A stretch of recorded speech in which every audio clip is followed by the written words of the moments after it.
کئی چیزوں پہ ایرانی قیادت جو ہے وہ ادھر ادھر ہاکی کھیل رہی ہے کہ یوں کر لیں تو یوں نہ کریں، تو آپ نے یہ غلط کیا تو آپ نے وہ غلط کیا، وہ بھی بلیم گیم کر رہے ہیں، وہ بھی بلیم، بیسیکلی دونوں ٹائم بائی کر رہے ہیں۔ اور مجھے یہ سیز فائر اس لیے کنٹینیو کرتا ہوا نظر آتا ہے، ورنہ یہ کوئی ایسی کوئی قیامت خیز بات نہیں۔ جہاں تک رہ گیا اسٹریٹ آف ہارمز، تو میں ابھی آپ کو بتا رہا ہوں I will be very surprise اگر ایران نے اس کا کنٹرول چھوڑ دیا تو۔ Ali Qadir, your two cents. Sir thank you so much member صاحب۔ سب پہلے تو یہ کہ یہ جو نیریٹو بلڈنگ ڈپلومیٹک ٹور ہے، وزٹ ہے عباس عراقچی صاحب کا باقی کنٹریز میں، یہ بڑا پازیٹیو ہے۔ دوسری بات جب ہم مشتبہ خامنہئی صاحب کی کرتے ہیں تو وہ انیشلی وار پوسچرنگ تھی، بیکاز پوری لیڈرشپ چلی گئی تھی اور ان کے ذہن میں نئی لیڈرشپ کا یہ تھا کہ اس طرح کا کسی قسم کے تھریٹ پہ اکراس دا ٹیبل بیٹھنے پہ مخالفین کو مجبور کر دیں گے، لیکن وہ کچھ اور نیت کر کر اسرائیل آیا ہوا تھا۔ اس کا گول آئل اینڈ گیس یا کوئی اس طرح کا نہیں ہے، اس کا جو گول ہے بڑا واضح ہے۔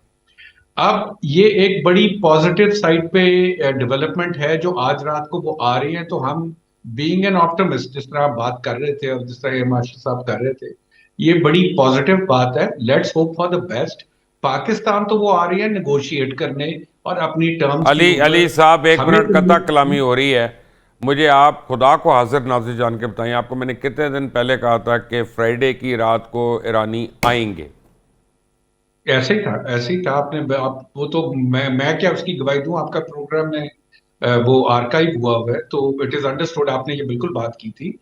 اور اس میں آپ کو سر ایک چیز اس میں عرض کر دوں، میرے خیال میں ہمیں اس وقت پوری کوشش یہ کرنی چاہیے کہ یہ سیز فائر ایکسٹینڈ ہو کر ان کا ایگریمنٹ ہو جائے۔ ایگریمنٹ ہونے میں ڈیلے اس لیے ہے کہ سر یہ 50 سال کا، نصف صدی کا قصہ ہے، 2-4 برس کی بات نہیں۔ اب آپ یہ سوچیں کہ اس کے اندر ان کے سوشل سینکشنز ہیں، اکنامیکل سینکشنز ہیں، ان کے پیسے پھنسے ہوئے ہیں، ان کو آئل نہیں سیل کرنے دے رہے تھے، ان کو کسی قسم کا ویپن بنانے میں ڈسکریج کیا جا رہا تھا، نہ وہ کوئی ایکسپورٹ کر سکتے تھے نہ امپورٹ۔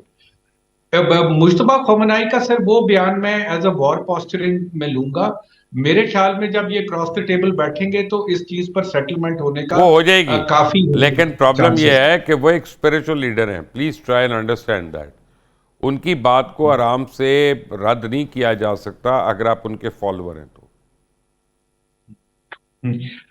مبشر صاحب اس میں عرض کر دوں، جب آپ کی 1 لاکھ بلڈنگ گر گئی ہوئی ہیں، آپ کا 15,000 آدمی شہید ہو چکا ہوا ہے، آپ کی تمام لیڈرشپ شہید ہو چکی ہوئی ہے، آپ کو $270 بلین کا لاس ہو گیا ہے۔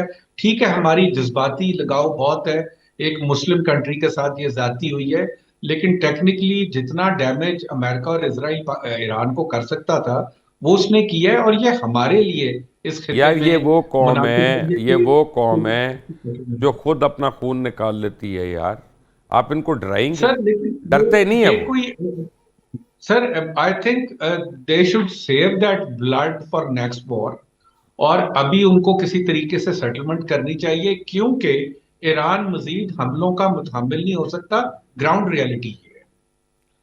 اے مارشل صاحب، مجھے یہ بتائیے گا کہ ایران تو کسی حملے کا متحمل نہیں ہو سکتا، لیکن گلف بھی نہیں ہو سکتا اور امریکہ بھی نہیں ہو سکتا۔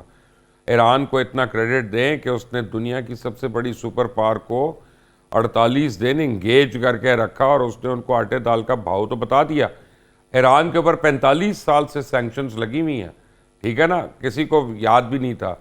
انہوں نے 12 دن کے لیے اسٹریٹ آف ہارمز بند کی ہے، آدھی دنیا کی اکانومی ہل گئی ہے 12 دن، آپ دیکھ لیں۔